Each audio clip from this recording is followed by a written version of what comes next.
오늘 함께 읽으신 본문의 말씀을 가지고요. 넘치는 하나님의 은혜라는 제목으로 함께 말씀의 은혜를 나누기를 원합니다. 오늘 함께 읽으신 이 본문의 말씀은요. 상실감, 그 상실감으로 시작되어서 절망으로 결론 내려줄 수밖에 없는 그 상황에 놓여 있는 그 에스겔이 본 환상을 우리에게 말씀하고 있습니다.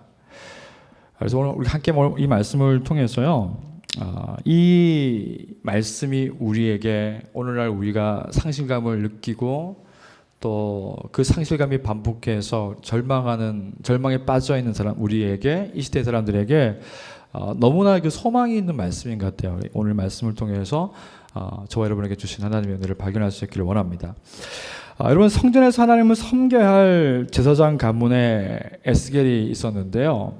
이 에스겔은 그 바벨론의 1차 예루살렘 공격 때 포로로 잡혀와서 그발강, 그 바벨론 제국에 있는 그 그발강에서 운하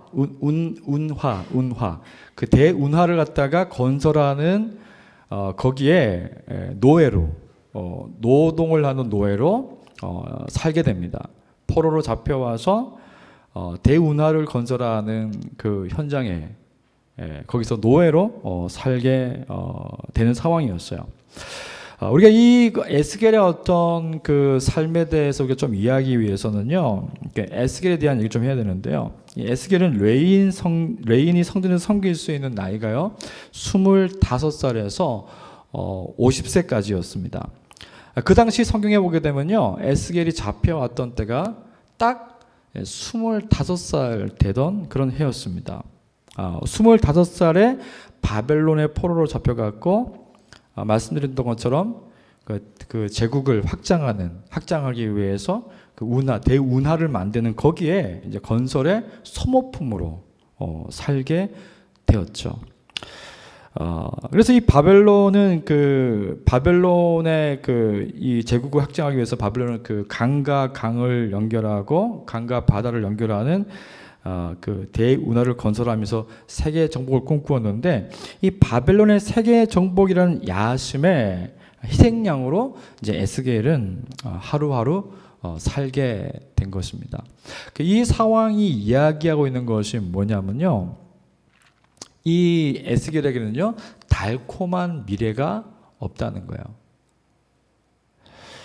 예레미야 25장 12절의 말씀을 보게 되면요, 선지자 예레미야가 이스라엘이 바벨론의 포로로 잡혀갔다가 70년 만에 돌아올 것이라고 예언했습니다.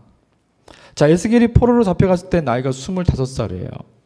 그러면 에스겔이 예루살렘으로 돌아와서 제사장으로 섬길 수 있는 기회는 없습니다.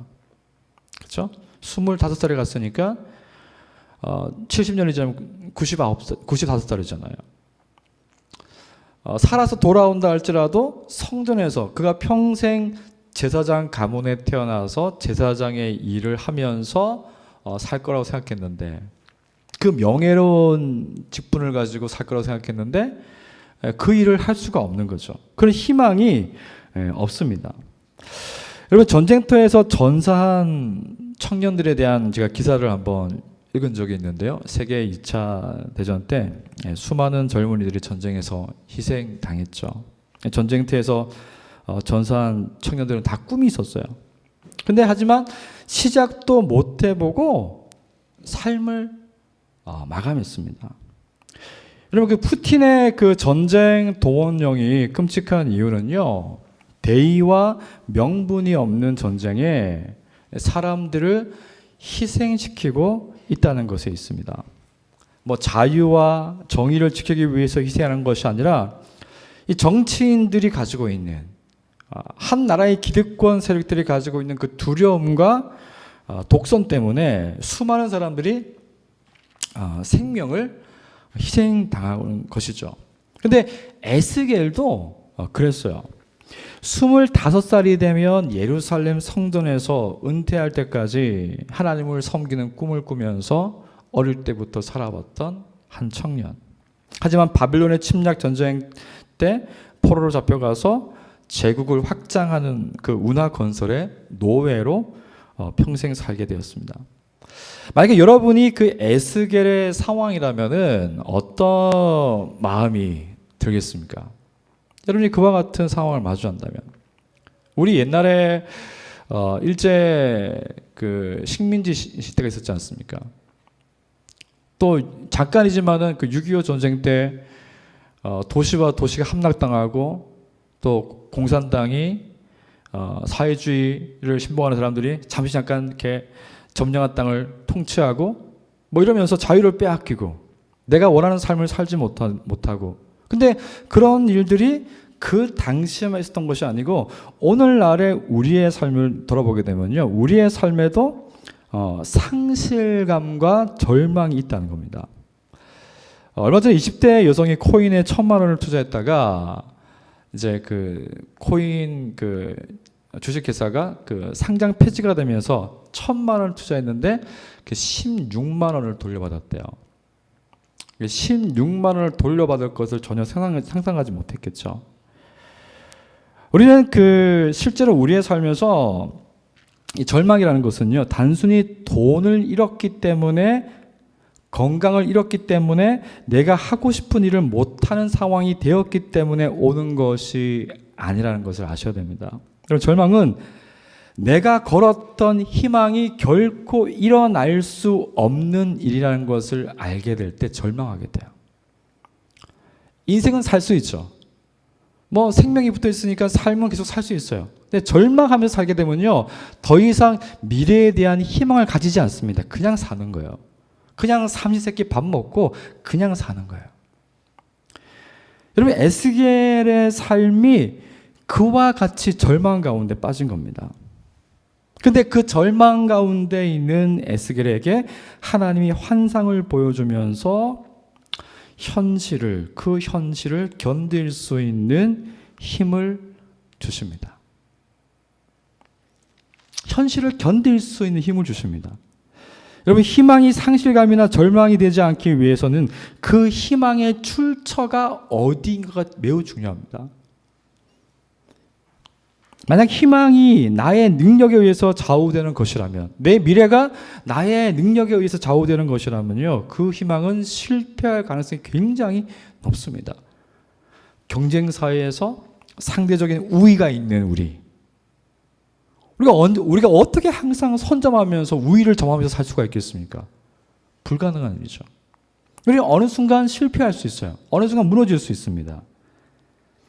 그리고 나의 희망을 세상에 두면 괜찮을까요?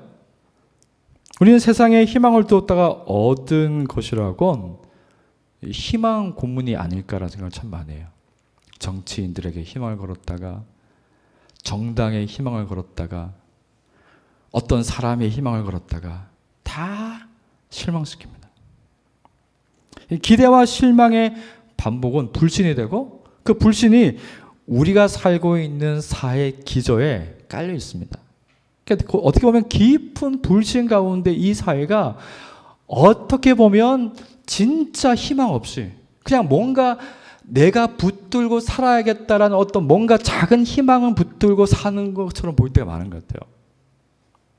어떤 정말 큰 명분이 아니라, 정말 참 소망이 아니라 그냥 내가 하루하루 살아갈 수 있는 이유가 되는, 그걸 붙잡고 겨우겨우 살아가는 것이 우리의 인생이 아닌가, 우리의 삶이 아닌가, 그런 생각 참 많이 하게 됩니다. 여러분, 하지만 우리의 희망이 하나님께로부터 온 것이라면 어떨까요? 우리의 희망이 하나님께로부터 온 것이라면 우리는 실망하지 않습니다. 상실감도 느끼지 않을 겁니다. 절망에 떨어지지도 않을 겁니다. 혹 우리가 절망이라고, 절망 가운데 떨어졌다고 생각할 때에도 오늘 말씀에서 하나님이 에스겔에게 하나님이 보여주는 그 환상을 통해서 그에게 더 이상 절망의 나락으로 떨어지지 않는 소망을 품게 하시는 것처럼, 그 희망의 출처가 하나님이라면은 저와 여러분은 이 땅에서 그 하나님이 주시는 넘치는 은혜 가운데, 그 넘치는 은혜를 오늘 성경은요, 생명과 풍성함이라고 표현하고 있어요. 그 출처가, 희망의 출처가 하나님이라면요, 우리는 그 넘치는 은혜 가운데서 하나님의 생명을 누리고 부요함을, 그분의 부요함을 누리면서 살 수 있다는 겁니다. 우리가 한번 그런 의미에서 오늘 말씀을 한번 보기를 원합니다. 첫 번째 우리가 나누고 싶은 것은요, 1절에서 5절까지의 말씀에서 이 하나님이 세우신 새로운 성전에서 쏟아지는 물이 강이 되어서 에스겔을, 그 강을 건너게 하셨다는 거예요. 여러분, 에스겔이 본 환상은 예루살렘 솔로몬의 성전이 아닙니다. 그 예루살렘의 솔로몬의 성전은요, 바벨론의 침략으로 무너졌어요. 이것이 얼마나 중요한 의미인지를 우리가 알아야 되는데요, 이스라엘은 하나님을 믿는 신정 국가지 않습니까? 신앙생활의 모든 것의 중심이라고요. 근데 그 하나님을 믿는 그 신정 국가가, 성전이 다른 나라에 의해서 완전히 무너져 버렸어요. 다 불타서 없어져 버렸어요. 이것이 어떻게 보면 이스라엘의 절망의 시작이라고 할 수 있죠. 근데 에스겔이 환상에서 본 성전은요, 하나님이 세운 성전이에요. 사람이 세운 성전이 아니라 하나님이 세운 성전입니다. 그리고 그 성전에 하나님의 영광이 임합니다. 하나님이 세우시고 하나님의 영광이 머무르는 그 성전으로부터 성경은 물이 쏟아져 나오고 있다고 표현합니다. 물론 쏟아져 나온다는 표현은 없는데, 여기 흐르고라는 단어가 성경 원어에는 콸콸콸 쏟아져 나온다는 뜻의 단어를 사용하고 있어요. 하나님이 세우신 그 성전에 하나님이 계시고, 그 하나님이 계신 그 성전에서 물이 콸콸콸, 하나님이 흘려보내시는 물이 콸콸콸 흘러나와서 성전 주변을 적시고 점점 그 물이 강이 되어서 흘러가는 거예요. 여러분, 성전에서 나온 물이 흘러가는데 매우 의미 있는 장면이 나옵니다. 하나님이 에스겔을 이끌어서 그 성전에서 나오는 물을 건너가게 하세요. 천측 500m입니다. 하나님이 처음에 500m를 잰 다음에, 그 물이 흘러간 그 거리겠죠. 500m를 잰 다음에 에스겔을 지나가게 합니다. 처음 지나가니까 발목에 물이 잠겨요. 그리고 500m를 더 잰 다음에 건너게 합니다. 무릎까지 와요. 그리고 더 500m를 더 잰 다음에 건너게 하시는데 물이 허리까지 가요. 그리고 500m를 더 잰 다음에 건너게 하시는데 이제 걸어서 건널 수가 없어요. 헤엄쳐서 건너야 돼요. 에스겔이 잠기게 되는 물이 강이 된 것입니다. 여러분, 이렇게 에스겔이 이 강에 잠기도록 되었다는 것이 우리에게 굉장히 중요한 의미가 있습니다. 근데 그 의미를 좀 이따가 말씀드리고요. 두 번째로, 이 성전에서 쏟아져 나온 강이 닿는 곳마다 생명을 주고 풍성한 열매를 맺습니다. 그것이 6장, 오늘 말씀의 6절에서 10절 그리고 12절에 나오죠. 하나님은 이제 에스겔을 이끌어서 성전에서 콸콸 쏟아져 나온 물이 강이 되었어요. 그리고 강 언덕으로 그를 이끄십니다. 그래서 그곳에서 보니까 강 양쪽에 무수히 많은 나무, 그냥 나무가 아닙니다. 과일을 맺는, 열매를 맺는 무수히 많은 나무가 있었습니다. 그리고 하나님이 에스겔에게 말씀합니다. 이 물은 동쪽 지역으로 흘러서 아라바로 내려갔다가 서해로 흘러 들어가면서 사해의 물은 맑은 물이 될 것이다. 여러분, 성전에서 흘러나온 물의 정체, 그 콸콸 쏟아져 나오는 물의 정체, 하나님께로부터 흘러나오는 그 물의 정체가 무엇인지를 설명하고 있습니다. 그 물은 생명을 살리는 물이라는 거예요. 생명의 능력이 있다는 거예요. 이 물이 흐르는 곳마다 모든 생물들이 살게 될 것이라고 말씀합니다. 그리고 심지어 사해에도 물고기들이 살 것이라고 했는데, 그 이유에 대해서 성경이 말하는데 뭐라고 말하냐면요, 죽은 바다에 다시 물고기들이 살 수 있는 이유는 사해로 흘러 들어가는 강이 그냥 강이 아니라 어디에서요? 성전에서, 하나님이 계신 성전에서 흘러나온 강이기 때문이라고 말합니다. 우리에게서 흘러나온 게 아니에요. 이 세상에 누군가로부터 흘러나온 게 아니고 성전에 계신 하나님으로부터 나온 물이기 때문에 그 강이 죽은 바다 사해도 살릴 수 있다고 말씀합니다.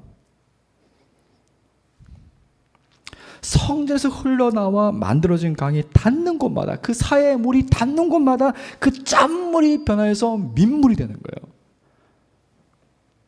여러분, 죽은 바다가 생명을 얻자 놀라운 변화가 생겼죠. 사해에 다시 물고기들이 번성하기 시작합니다. 생명을 얻고 물고기들이 풍성해지자 거기에 어부들이 모여들기 시작해요. 그래서 성경은 이렇게 얘기합니다. 엔게디부터 에네글라임까지 모두 금을 치는 곳이 될 것이다. 그 죽은 바다가 어부들이 잔뜩 모여서 배를 띄우고 그 배를 띄워서 그물을 던지고 그리고 많은 고기를 수확하는, 많은 고기를 잡는, 그래서 그 얼굴의 기쁨을, 그 기쁨이 흐르는 그 장면을 우리에게 보여주는 것이죠. 여러분, 이것을 한 번 더 성경은 강조해요. 이 물의 정체에 대해서 한 번 더 강조합니다. 12절에서 죽은 바다가 생명을 얻은 것은요, 물이 흐르는 것마다 생명을 얻고 풍족해지는 이유는 이 물이 하나님이 계신 성전으로부터 흘러나왔기 때문입니다. 강이 흐르는 언덕 양쪽에는 온갖 종류의 과일나무가 자라며 잎사귀가 시들지도 않고 열매가 떨어지지도 않는다. 그러니까 열매가 땅에 떨어지지 않는 뜻이 아니라 계속해서 열매가 난다는 거예요. 심지어 그 열매가 매달 열린다는 거예요. 여러분, 하나님께서 흘려보내는 물이 이와 같은 능력이 있다는 거예요. 여러분, 하나님이 보여주신 이 환상의 결말은 무엇일까요? 우리가 에스겔 말씀을 47장까지 있는 1절에서 12절까지 말씀을 읽었는데요. 그 13절부터 23절의 말씀 보면요, 그 생명과 풍성함을 얻은 땅을 하나님이 이스라엘 12지파에게 주어서 기업이 되게 하십니다. 그 환상 가운데. 그리고 그 12지파 가운데 외국에서 사람들이 이주해서 들어오면요, 하나님이 그 외국인들에게도 그 기업을 나누어 주라고 말씀하십니다. 하나님의 부여하심이 이스라엘에만 제한되는 게 아니에요. 그 이스라엘 하나님으로부터 흘러나온 그 물이 땅을 풍성하게 하고 생명을 주고 살리고 그 풍성을 한 것을 12지파가 기업으로 나누게 되는데, 그 기업 가운데 어떤 외국인이 들어와도 그 모든 외국인들이 그 은혜를 함께 나눌 수 있다는 거예요. 받을 수 있다는 거예요. 그리고 에스겔 48장 35절은요, 하나님이 주시는 생명과 풍성함으로 이루어진 땅에 세워진 성읍들의 이름을 여호와 삼마, 우리가 빌라를 지으면 빌라 이름을 짓잖아요. 근데 그 성읍들의 이름을 뭐라고 지었냐면요, 이 성읍들의 이름은 여호와 삼마라고 불릴 것이다. 여러분, 여호와 삼마라는 이름의 뜻이 무엇입니까? 여호와는 거기 계시다. 여호와는 거기 계시다. 여호와는 거기 계시다. 여러분, 에스겔이 포로로 잡혀가 상실감으로 절망에 빠졌을 때 하나님이 보여주신 환상을 봤습니다. 그리고 그가 잡혀간 그 땅, 제국의 대운하를 만드는 그 건설 현장의 노동자로, 노예로 잡혀가서 하루하루를 살아가는 그 절망감을 느끼며 살아가는 그 땅에 누가 계신다는 걸 알게 됐습니까? 그 환상을 보고서요, 하나님이 거기에 계신다는 것을 알게 된 거예요.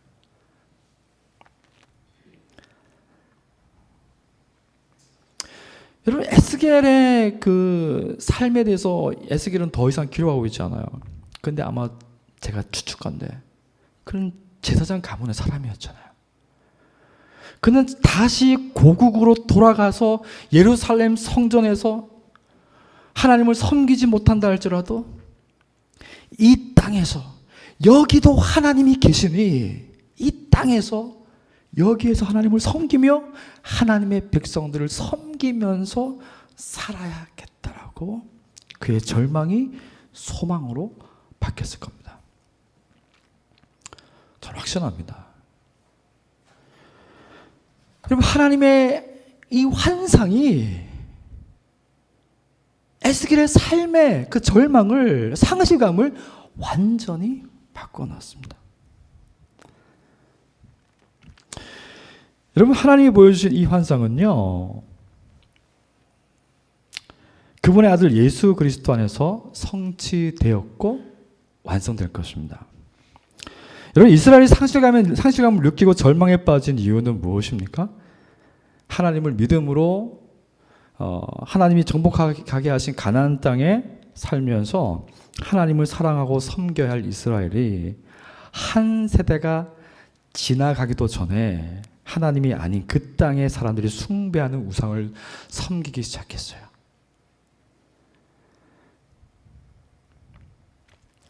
여러분, 성경은 이 죄의 역사가 얼마나 끈질긴지를 우리에게 보여줍니다. 노아 때에 한번 홍수로 인해서 한번 진멸당했지 않습니까, 사람들이? 근데 노아의 후손들이 태어나서 세상을 만드는데도 똑같아요. 얼마나 그 죄가 끔찍한 것인지를 우리에게 보여주죠. 가나안 땅 하나님을 믿음으로 하나님이 정복하게 하신 땅, 그 땅, 약속의 땅에 들어갔는데도 한 세대가 지나가기도 전에 거기서 우상을 숭배하기 시작합니다. 여러분, 이것이 우리에게 아담이 범죄한 그 범죄의 그 원죄는요, 그 속에서 태어난 우리, 죄를 가지고 있는 우리는요, 이것이 쉽게 끊어지는 게 아닙니다. 집요하게 우리를 붙잡고 있어요. 다시 말해서 이 죄는요, 우리가 감당할 수 있는 것이 아닙니다. 여러분이 여러분의 마음을 감당할 수 있습니까? 여러분, 세상에서 가장 무서운 사람이 누군지 아세요? 다른 사람 아니에요. 나입니다, 나. 내가 제일 감당이 안 돼요. 내가 나를 컨트롤할 수 있으면 뭐든지 아마 다 할걸요, 아마. 근데 내가 감당이 안 돼요. 우리 안에 있는 죄의 본성이 내가 감당이 안 됩니다. 그렇게 해서 우상을 숭배하는 그들이 선하신 하나님에 대한 반역으로 언제나 그 악이 창궐했어요. 그 악의 창궐은 하나님의 공의와 심판을 피할 수 없습니다. 그래서 예루살렘 성전에 거하겠다고 선언하셨던 하나님은 우상 숭배하는 이스라엘을 떠나고 그들을 심판하십니다. 하나님이 심판하셨어요. 근데 여러분, 우리가 하나님의 심판에 대해서 알아야 될 게 있습니다. 언제나 하나님의 공의는 심판으로 끝나지 않는다는 거예요. 우리의 악에 대한 하나님의 심판은 우리를 완전히 죽음에 이르게 하는 것이 목적이 아니라는 것을 아십시오. 하나님이 우리를 때릴 때도 있습니다. 우리가 잘못하고 돌아오지 않으면 하나님이 때릴 때도 있어요. 그걸 아셔야 됩니다. 하나님이 때리기도 하세요. 여러분, 정말 사랑하는 자녀가 저 물가로 막 걸어가요. 물에 빠지면 혼자 나올 수가 없어요. 사랑하는 부모라면 당연히 그 자기의 자식의 손을 확 붙잡고 끌어당겨야죠. 하나님도 우리를 훈육하시고 때릴 때가 있습니다. 돌아오게 하실 때가 있습니다. 근데 그 하나님의 심판은, 우리를 향한 하나님의 심판은요, 진짜 심판이 아니에요. 훈육하시는 거죠. 옳은 길이 아니라는 것을 가르쳐 주십니다. 그리고 아담이 선악과를 먹고 자신의 교만에 후회하고 하나님의 마음을 찢어놓은 것을 후회하고 있을 때 하나님이 그에게 가죽 옷을 입혀서 그의 부끄러움을 가려주신 것처럼 우리의 죄와 부끄러움을 가려주시는 분입니다. 여러분, 하나님이 우리의 죄와 부끄러움을 가려주시는 방법은 무엇입니까? 자기 희생을 통해서 우리를 용서하시는 거죠. 우리가 만들어 놓은 그 죄의 문제를 하나님이 해결하시는 거예요. 여러분, 예수님이 세상에 오셨을 때 천사들이 예수님에 대해서 알렸던 소식을 생각해 보십시오. 마태복음 1장 23절에 그 주님이 이 땅에 오실 때 보라, 처녀가 잉태하여 아들을 낳을 것이요 그의 이름은 임마누엘이라 하리라 하셨으니, 이를 번역한즉 하나님이 우리와 함께 계시다 함이라. 여호와 삼마, 하나님이 여기에 계시다. 여러분, 하나님은 이스라엘을 떠난 적이 없어요. 하나님은 저와 여러분을 떠난 적이 없습니다.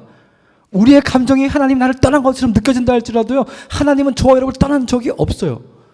여호와 삼마, 구약에서 여호와 삼마라면은 신약에서는 임마누엘입니다. 하나님이 우리와 함께 계시다. 여러분, 에스겔의 마지막 이야기의 여호와 삼마, 곧 하나님이 거기에 계시다 하시는 것처럼 하나님은 우리와 자신이 언제나 함께 계신다는 것을 보여주기 위해서, 그리고 우리를 완전히 죽이는 것이 그분의 심판의 목적이 아니라 그것을 증명하기 위해서 그분이 하실 수 있는, 우리가 믿을 수 있는, 그 하나님을 신뢰할 수 있는 가장 확실한 방법이 무엇입니까? 아들을 주는 거죠. 아들을 주는 거예요.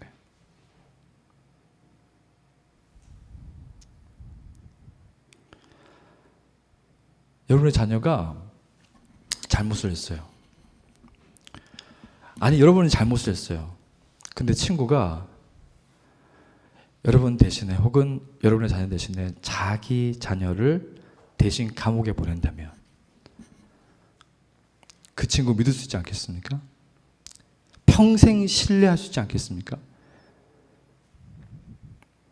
근데 하나님은 저와 여러분을 위해서 우리의 죄를 담당하시고, 그 하나님이 우리에게 어떤 분인지를 알려주기 위해서, 우리가 신뢰할 수 있게 하기 위해서, 그분을 믿을 수 있게 하기 위해서 자신의 아들을 주셨다는 거예요. 그래서 예수님의 별명이 임마누엘이에요. 아들이, 하나님이신 그 아들이 이 땅에 오심으로 하나님이 우리와 함께 계신다는 것을 하나님이 다시 우리가 기억하도록 만드셨습니다. 그리고 요한복음 7장 37절에서 39절의 말씀 보면요, 명절 끝날 곧 큰 날에 예수께서 서서 외쳐 이르시되 누구든지 목마르거든 내게로 와서 마시라. 나를 믿는 자는 성경의 이름과 같이 그 배에서 생수의 강이 흘러 나오리라. 하나님이 애쓰게 보여주셨던 성전에서 하나님이 계시고 그 성전으로부터 콸콸 쏟아져 나오는 그 물의 정체는 무엇입니까? 누구를 가리킵니까? 영원히 목마르지 않는, 그 물을 마시는 자마다 영원히 목마르지 않는, 그 물에 닿는 자마다 생명을 얻고 그 물에 닿는 자마다 하나님의 부요함과 하나님의 풍성함을 얻게 되는 그 물은 이 세상에 있지 않습니다. 하나님이 보내신 그 아들, 하나님이신 그 아들이 우리 가운데 오셨을 때, 그분을 만날 때 우리에게 일어나는 일입니다. 여러분, 우리는 주님께 어떻게 가야 합니까? 여러분, 사해가 범람하면, 비가 많이 와서 범람하면요, 그 죽은 사해의 바닷물이 넘쳐서 웅덩이를 만들 때가 있어요. 근데 그 웅덩이에 물이 마르면 소금만 남아요. 완전히 쓸모없는 웅덩이죠. 오늘 11절 말씀에 웅덩이와 뻘은 회복되지 못하고 소금이 된다 그랬어요. 주님은 우리가 해결할 수 없는 죄의 웅덩이와 뻘이 있는데요, 주님은 스스로 우리가 해결할 수 없는 죄와 웅덩이의 뻘 같은 곳으로 스스로 내려가셨습니다. 그게 십자가입니다. 우리가 감당할 수 없는 죄의 웅덩이, 뻘, 그것을 주님께서 대신 감당하신 거예요. 우리가 어떻게 할 수 없는 것을 담당하심으로 우리가 그분을 믿을 때, 그분을 신뢰할 때, 그분이 나를 위해서 죽었고 다시 살아나셨다는 것을 믿을 때 하나님은 아무런 조건 없이 그 예수 그리스도 안에서 그분을 만나는 자마다, 그분을 고백하는 자마다, 그분께 기대는 자마다, 그분을 찾는 자마다, 그분과 동행하기를 원하는 사람들마다 그분으로부터 오는 생명을 얻게 하시고 그분으로부터 오는 부요함을 얻게 하신다는 거예요. 여러분 이것을 기억하십시오. 에스겔이 그 땅에서, 바벨론 땅에서 그가 아마 죽었을 거예요. 제 생각에는 70년 뒤에나 회복되었으니까요. 근데 에스겔이 죽는 순간에 난 이생망이야, 이번 생에는 나는 망한 사람이야, 이거 죽었을까요? 아니라는 거예요. 여기도 하나님이 계셔. 여러분, 이 땅에서 주님을 우리의 구원자로 고백한다는 건 바로 그와 같은 것입니다. 주님이 우리 대신에 모든 죄짐을 지시고 우리가 당해야 될 고난을, 고통을 다 당하시고 우리는 그분이 주는 생명과 부요함을 누리며 산다는 거예요. 그러나 그분의 나라가 아직 완성된 것은 아니기 때문에 완전하진 않아요. 그러나 우리는 충분히 하나님이 그리스도 안에서 나타내는 그 생명력과 은혜를 경험하면서 산다는 거예요. 여러분, 지금 여러분이 살면서 그 내 손에 얻어지는 모든 좋은 것들을 한번 생각해 보세요. 여러분이 열심히 노력해서 얻었다고 생각할 수 있습니다. 근데 아닐 겁니다. 왜 그럴까요? 이 세상에 노력하는 사람들이 얼마나 많은지 아십니까? 저보다 훨씬 더 많이 노력하는 목회자들 얼마나 많은지 모릅니다. 여러분보다 훨씬 많이 노력하고 여러분보다 훨씬 인생을 갈아넣어서 사는 사람들 많습니다. 정말입니다, 여러분. 우리에게 주어지는 건 내가 열심히 산 거 아닙니다. 하나님의 은혜예요. 그리스도를 통해서 나타나는 은혜입니다. 그걸 우리가 감사하고 기쁨으로 받아들이고 하나님의 은혜라고 고백할 때 우리는 더 좋은 하나님의 은혜, 그리스도가 오심으로 완성될 더 좋은 은혜를 소망할 수 있게 되는 겁니다. 여러분, 회복될 수 없는 뻘과 웅덩이는 주님이 우리 대신에 책임지셨어요. 그럼 여러분, 하나님의 넘치는 은혜를 기대하십시오. 그 은혜는 어떤 것이냐면요, 제가 이 말만 하고 마칠게요. 여러분, 매달 여러분 통장에 2억이 꼬박꼬박 들어온다고 생각해 보세요. 생각만 해도 즐거우시죠? 와, 진짜 그런 놀라운 일이 여러분 통장에 꼬박꼬박 매달 2억씩 들어오는 거예요. 근데 여러분, 그 2억 중에서 얼마 정도는 다른 사람을 위해서 마음껏 돌려받지 않고 쓸 수 있겠어요? 한 1억? 저는 한 1억 5천까지는 쓸 수 있을 것 같아요. 5천만 원에서 충분하거든요. 제가 하고 싶은 거 다 할 수 있거든요. 여러분, 은혜의 의미가 그와 같습니다. 하나님이 예수 그리스도를 우리에게 주셨다는 의미가 그와 같습니다. 2억이 아니에요. 예수 그리스도를 우리에게 주셨다고요. 그분 안에 있는 생명, 그분 안에 있는 모든 부요함을 우리에게 주셨다고요. 우리는 하나님이 그것을, 아들을 주셨다는 것을 통해서 우리는 그것을 신뢰하고 믿을 수가 있습니다. 그래서 저는 기도해요. 지금 당장은 그렇게 보이지 않을 수 있어요. 그러나 저는 하나님이 우리에게 아들을 주셨기 때문에 그 아들 안에서 우리가 소망할 수 있는 하나님의 생명과 부요함을 경험하게 하실 거라고 저는 믿어요. 그리고 우리는 그것을 겸손하게 하나님을 위해서 드리는 삶을 사는 것. 그리고 우리가 가난할 수도 있어요.